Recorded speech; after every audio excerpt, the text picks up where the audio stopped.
The darkness extends as far as the eye can see, a feral black nothingness that contains no trace of light, nor even a hint that it has ever existed. No stars burn in the sky, and no beams of dawn from a warning sun wrap around the distant horizon. Just the cold, uncaring blackness, burning almost blue against his eyes. His hand reaches out, yet he feels nothing. There is no pressure of the ground against his feet, and no soft feeling of air against his flesh as his hand moves through space. He is wrapped in the delicate embrace of nothingness, and he feels himself dragged away, further into the black. Suddenly, a pinprick of light, an almost impossible distance away, tiny and flickering gently into existence. For a brief moment it is calm, and soft, and caring, and then, without warning, its potential is made manifest. It explodes outward, churning through the nothingness, burning through the untime, and screaming across the unsound. The connections between atoms are sundered, and the ground that was so far out of reach is torn away to nothingness.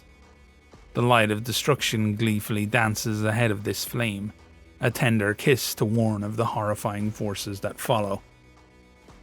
He can see now a blue and green orb below him, and he recognizes some of the shapes that form it. He has seen maps, and he knows the world, and now he watches it die. Impossibly, he can see along the edge of the maelstrom, watching as it hits villages and towns and cities. People are torn to pieces before they can even blink, annihilated as if they never existed at all.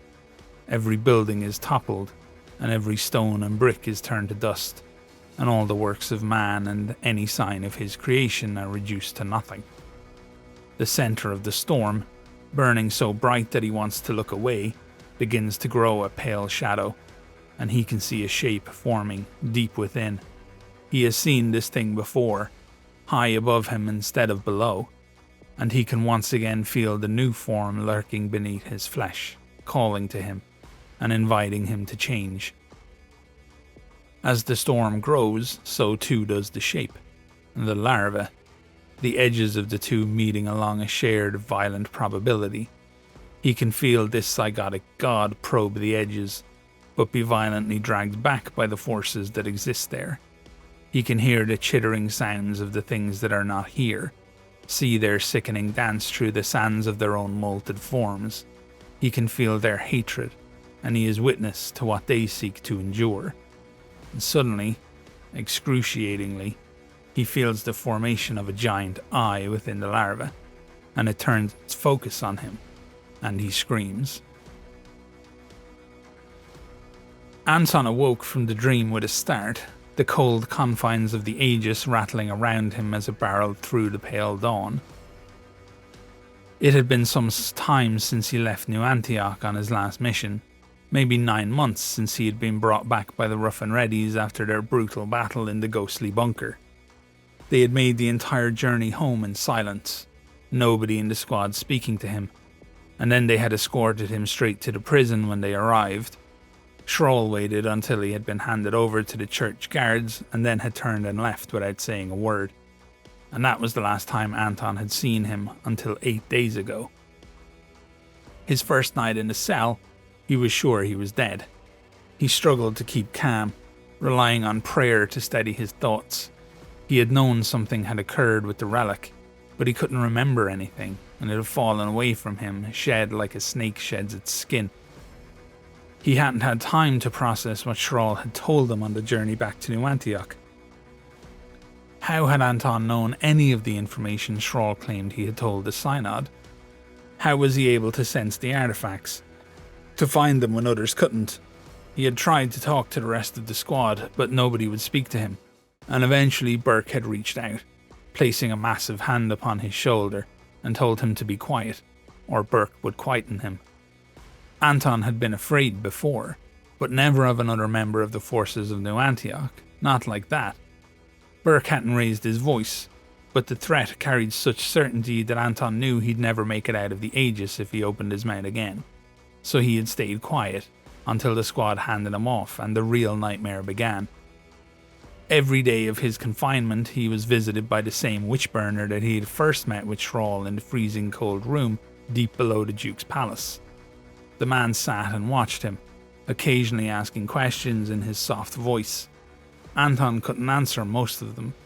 He didn't know anything to be able to tell it, and he was too angry to hide his fear, but too scared to hide his anger. So it went for months, Anton always assuming that each day would be his last, that eventually the witch-burner would tire of him, consider him a heretic, and that would be the end of it. Until, one day, the witch-burner had asked him a simple question. Do you hate God? Anton couldn't speak for a moment, shocked by the question. Every day and every night he prayed to God for strength, to understand what was happening to him, and if not to be gifted understanding, then simply for the strength to endure it. If this was his lot, what God had intended for him, then so be it. He had hoped for more, for a chance to realize the dream that had driven him to join the Duke's army, but he knew he was no great hero. The world was a dark place, and he relied upon God's light to make his way. Of course I do not, he stammered. The Lord is my saviour. He gives me strength, and when my time is over, I will accept his judgment of me as the truth. Why do you ask me this question? What have I ever said or done that could indicate otherwise? The witch-burner said nothing, just stared at him from behind the red metal mask of his office. As always, Anton felt stripped by the bare gaze, and he knew that on some level, the witch-burner's own divine gift could see into his heart, and he hoped that he would feel the truth of his words. The following day, Thrall and Burke were at the door of the cell, opening it, handcuffing Anton and leading him out of his prison. They had brought him directly to the Aegis, bundled him in with the rest of the squad, but nobody had said a word upon his arrival. Now it seemed they were about to reach their destination after many uncomfortable days of travel. Thrall came and stood over him, gently touching him on the shoulder. Anton, it's time to get up. It was the first thing anyone had said to him since leading him from the cell, and Anton had not sought even the briefest conversation with any of them. He still remembered Burke's words, and the firm finalities of them still stung him in a way he could not explain. They all bundled out of the Aegis, and as Anton blinked against the bright light of day, something that had only ever been an impression in the heavily armoured vehicle, his breath caught in his throat. He nearly slipped on the last of the steps down from the Aegis, managing to right himself just before he fell. All around him, stretching for miles, as far as the eye could see, the world had ended. The Aegis had come to a stop at what he first thought was a hill, until he realised now it was actually a massive crater. The world fell away sharply on one side and more gently on the other. The towering edge of it afforded him a view that he assumed few men had ever lived to see. The ground for miles in all directions had been obliterated, thousands of shells landing over and over again, endlessly carving and demolishing the very earth, and devastating anything that stood upon it. What he had first thought was sand was so much worse than that. Bones shone like slick ivory in the sun, poking from the blasted stones and shattered rock and hard-packed mud that must have once borne witness to Armageddon itself. The wreckage of thousands of tanks, transports and other vehicles were everywhere, armour ripped open by explosions or claws, only God could know. Turrets canted madly in all directions, seeming to him to beseech some distant power to stop their endless torment. In the distance, the blasted remains of enormous vehicles rose up against the sky. The man-shaped walkers that he had heard about from the forces of New Antioch and the never-decaying flesh of the gargantuan demon machines that strode out of hell lay tangled amongst each other, as if they had died in some kind of demented tryst. In some patches the ground seemed to churn, as if thousands of feet were still pounding through the mud, or the air seemed to flicker, the insane after-effects of hellish magic, or experimental weapons from the church or the sultanate. Shrines littered the landscape, dedicated to every named demon and saint. The people who had carried them there long since dead, obliterated beyond existence and barely even memories now. Everywhere he looked was death and decay, and destruction. Not a single blade of grass grew on this churned earth. Not a single flower graced his eye with its colour. There was only the pounded, destroyed dirt, brackish water in the bottoms of the craters and the trenches, and the twisted metals of the war machines all around him, slowly turning to rust. He couldn't see a single bird in the sky, and he knew, somehow, the idea arriving in his mind, almost against his will, that nothing lived here or would ever live here again. No worm tunneled through the earth, no beetle scurried across the rocks. This part of the earth was dead. Not even the potential for life remained here. I don't understand. What happened here? His voice was shaky. He knew the answer and he knew the question was foolish, but he couldn't think of anything else to say, and the words just came out without thinking. This is where the last great incursion was stopped. A demon army was met on the field by a combined force of New Antioch and Sultanate soldiers that was millions strong. Most of them died here, but they did what needed to be done, Shrall said. Many of us had family that fought against impossible odds, against a never-ending tide of pure evil, and they never took a step back. Every one of us is prepared to do the same. Every one of us expects to die in a place like this, and we do it because if we don't, this is all that will be left of the world, Anton. Places like this will grow, and places with life will shrink, and eventually there won't be enough people to raise an army, and the hordes will roll over us like a tide. This is the future, Anton. This is what awaits us all, unless we fight, and unless we die so that others might live. Do you understand what I'm saying? No, shouted Anton, taking a step forward, noting how Burke stiffened and took a half step toward him in return, even through his anger. I don't understand anything. I don't understand why you took me to that place and left me there like some kind of heretic. I haven't done anything, yet every day I awoke in a place where I wasn't sure I would make it to sunset and still live.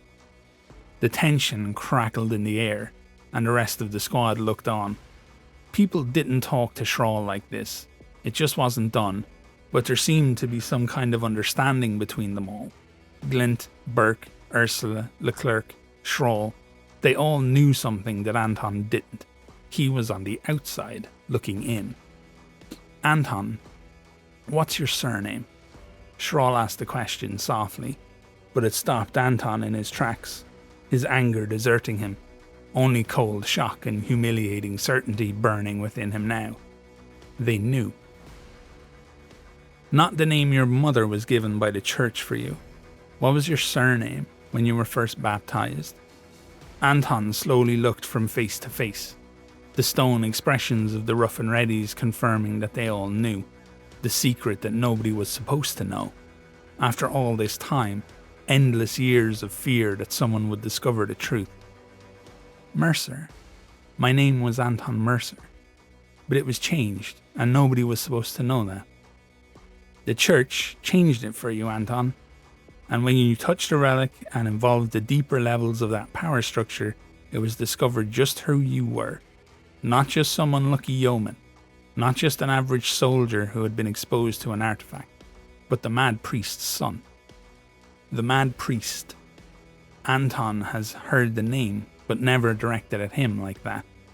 It had been whispered in bars and on street corners, used as a cautionary tale, like a boogeyman or a vengeful spirit, but the Mad Priest had been all too real. I'm not like him. Anton's voice was almost a whisper, as finally the brutal weight of his own family legacy crashed over him. It felt almost like a relief to finally have somebody know. But why did it have to be these people? Heroes in the name of Christ, whom had saved him and fought beside him, whom he idolized and respected. I've seen your bravery, Anton. I've seen you fight the enemies of God, but you understand that this is all just too much coincidence. You can appreciate why the church, and us, will be careful. Anton gazed out at the destruction all around him, a tear coming unbidden to his eye, the weight of the loss that had occurred here combining with his own private shame, becoming almost crushing, unbearable. From what he remembered of his father, he had been a simple man, a cobbler, and quiet. In the evenings he had liked to read by the fire, but he had been in the Duke's army when he was younger and he had served with some distinction. Although his father never spoke of those days, Anton had seen the scarred and puckered skin on his side and chest, on the odd occasion when they had taken the train to visit the nearby beach. His father had served and been injured, and then had served no more. He had returned to his hometown, met Anton's mother, and they had settled down.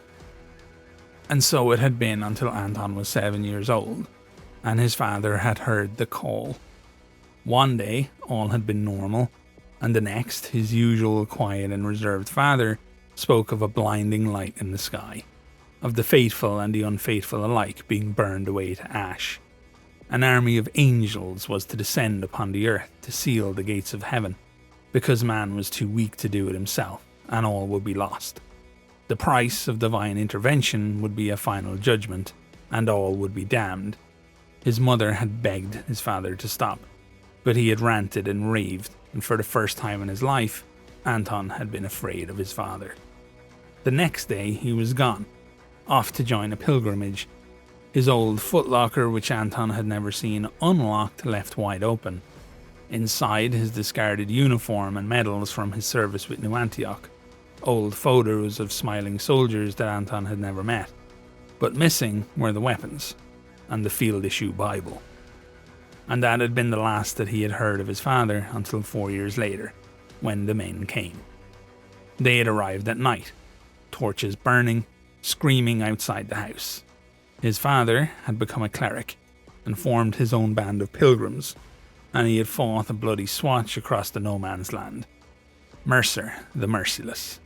One day he had descended on a heretic village with his warriors, and they had burned it all down, killing everyone they found. Except it had not been a heretic village. The whispers in his father's head had turned to screams, but those screams were no longer divine in origin, and had set him on the course of a murderer and a heathen. Whatever initial calling his father had felt had been supplanted. The forces of evil had been drawn to him and worked their machinations and driven him insane. Innocents had died that night, beneath the blades of men driven to madness by the infernal voices of the enemies of Christ.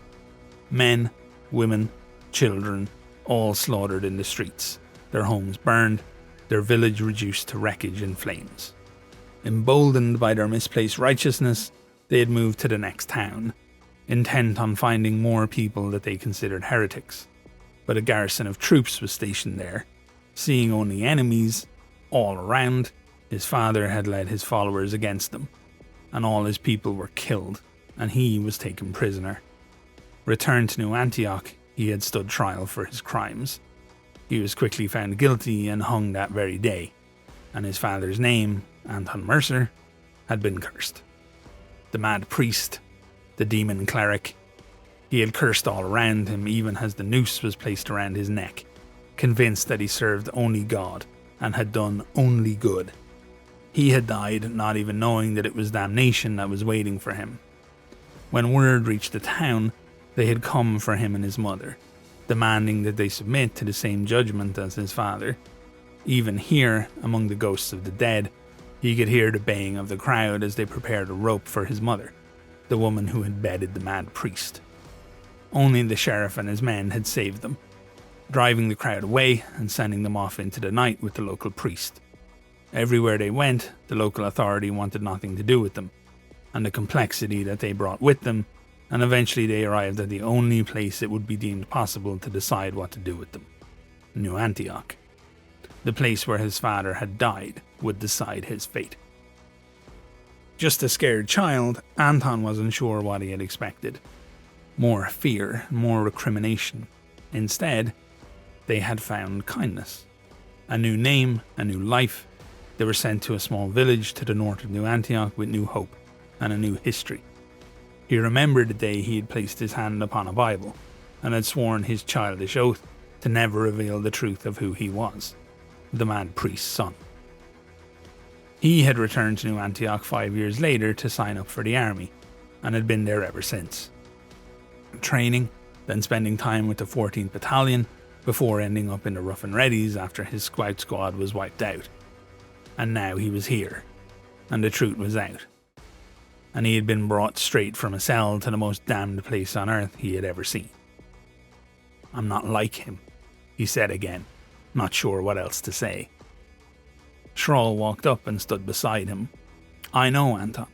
You're not like him, and have shown yourself to be a loyal servant of the Lord. But so was he for much of his life. You are now trapped between the cogs of history. Powerful elements of the church are aware of your new gift, and it has caused a lot of doubt. The forces of the deceiver are treacherous, so caution was and is required. You can consider us to be part of that caution," he said, gazing around at the rest of the squad. "The reason we brought you here is that we want you to understand what we believe in and what we fight for. Do you understand why we do what we do? Why we face down the demons of hell? Why we fight the heretic? If you are driven by guilt to overcome your father's crime, I need to know that you understand why we fight as we do." Anton looked Thrall in the eye, the hazy blue of them reflecting the blasted landscape all around, and the rest of the Readies like tiny specks of humanity amidst the madness. For Christ, and for each other. Thrall smiled slightly. "Yes, Anton. The Lord's greatest gift to man is his fellow man. People to share the beauty of his creation with, to fight beside, to talk to, and to laugh with, and to love. God made us in his image so that we might know his company each day upon this earth, and understand as best we can a fraction of his love, and his kindness, and his strength. This is why 1,000,000 people will march to this place and die here, so that we can persevere. When we die, if we are found worthy, we will join Christ in heaven. But how we live and who we choose to be will shape who we become for all eternity. We are scared of what you might be, Anton, but we respect who you are and who you are trying to become. This is why we are here with you now. We will continue on this mission with you to find these artifacts, not because we were ordered to by the church, but because this is who we choose to be. We are soldiers, and rarely given a choice, but we were given one in this. The road will be hard, and you may not always like the steps we take. Everything you have already seen will pale in comparison to horrors you can't imagine. Do you understand?" Before Anton could answer, there was a sudden shifting in the wreckage about 100 feet down the slope of the crater, almost directly ahead of the Aegis. Fractured steel framework and piles of rock and lumps of stone were all pushed aside as a great, vile, decaying shape pushed its way clear of the rubble and the ruin.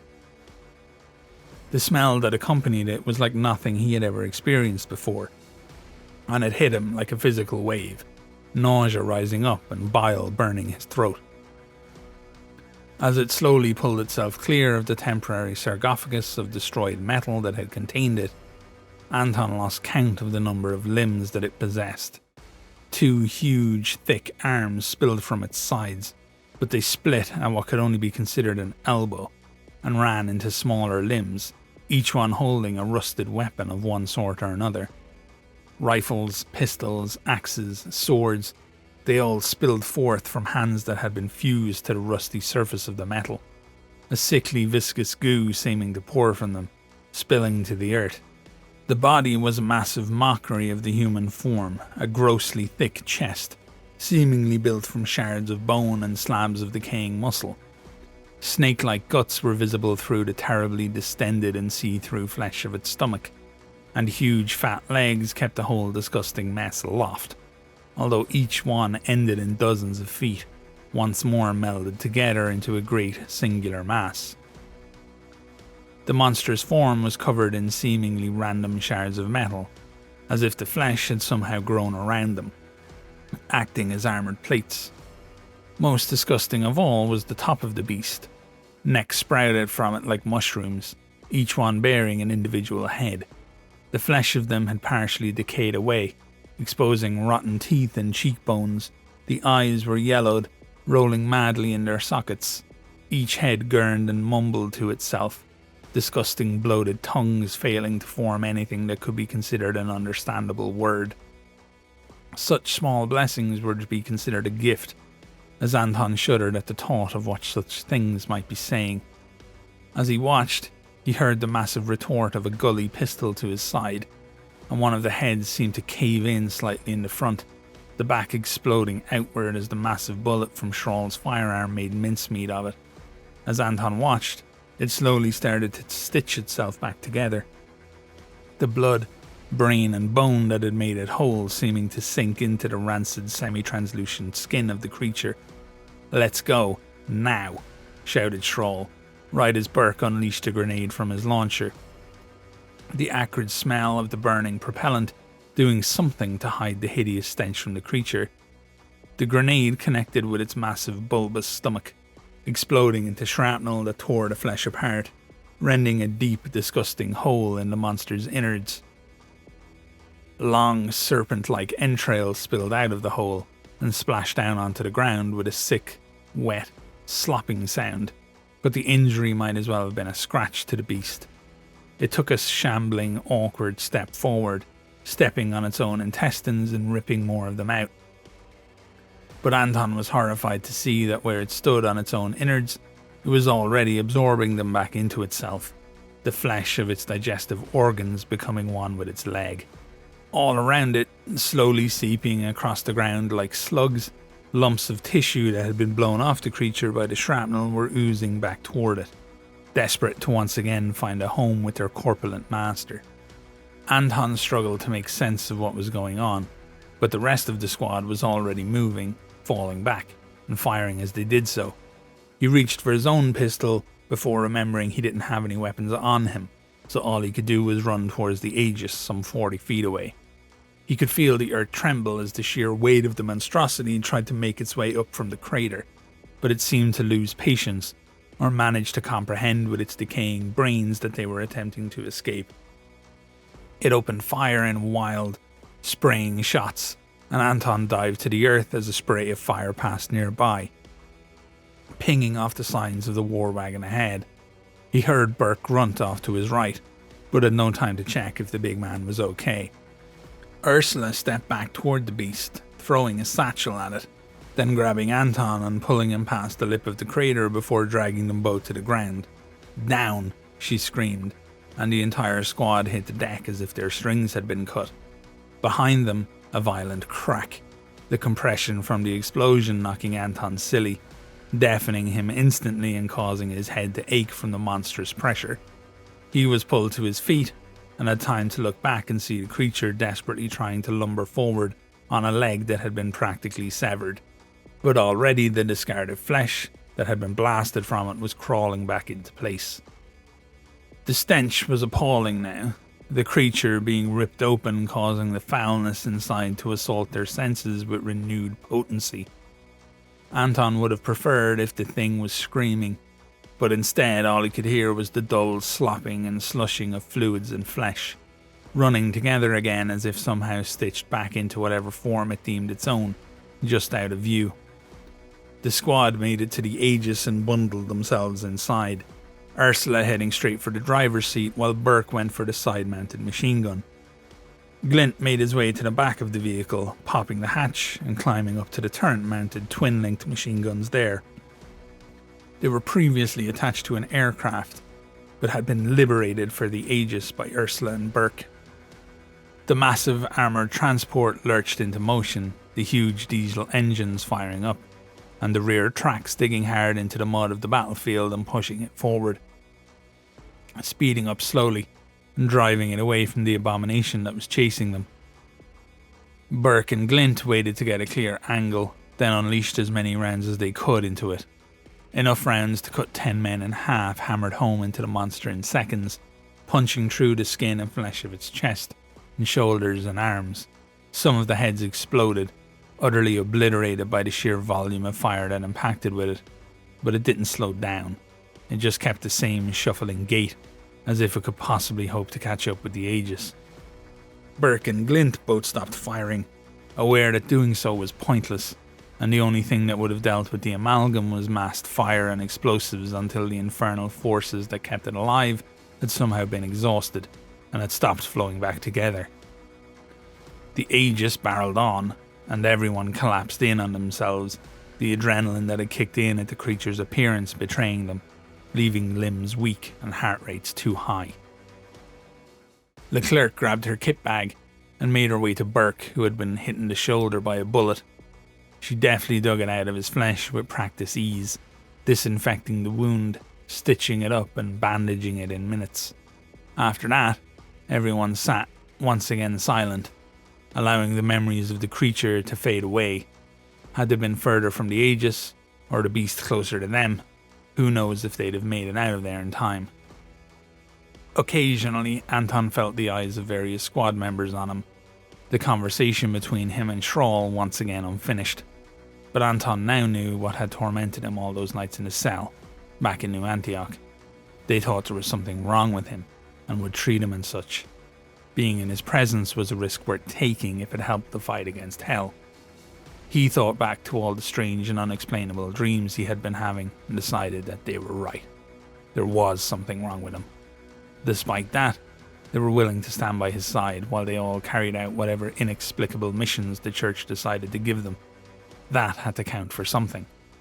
Hours later, as he sat, starting to doze off in the section of the Aegis that had somehow become his and his alone, the handcuffs back around his wrists in what he assumed was the new operating procedure that Schrahl had hinted he wouldn't like, Glint appeared beside him, as silent as a shadow. The man crouched down, somehow keeping perfect balance on the ever-rocking floor of the Aegis. You know, I prefer it here than in New Antioch. There's too many people there, and it's too busy. They play too many games where I don't know the rules. Out here, the rules are simple. You live, or you die. We get orders, and we carry them out. There isn't really room for doubt, Anton. Out here in the world, with the demons and the heathens, we need to be righteous men, and that means that we are not always good men. I hope someday you learn to forgive us. Glint got up and walked away, and Anton realized that had been the most that he had ever heard the man speak. It was then that he noticed Glint had left something behind.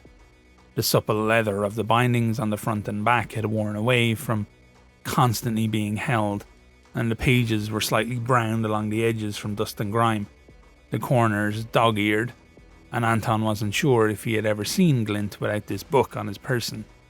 The same field Bible that had been issued to the soldiers of New Antioch for 100 years. The same one that has kept his father company on his road to madness. He picked it up, flicking it open to a random page, and he started to read, his mind filled with warring thoughts of good men and righteous men, and the comfort of Christ on the march into the unknown.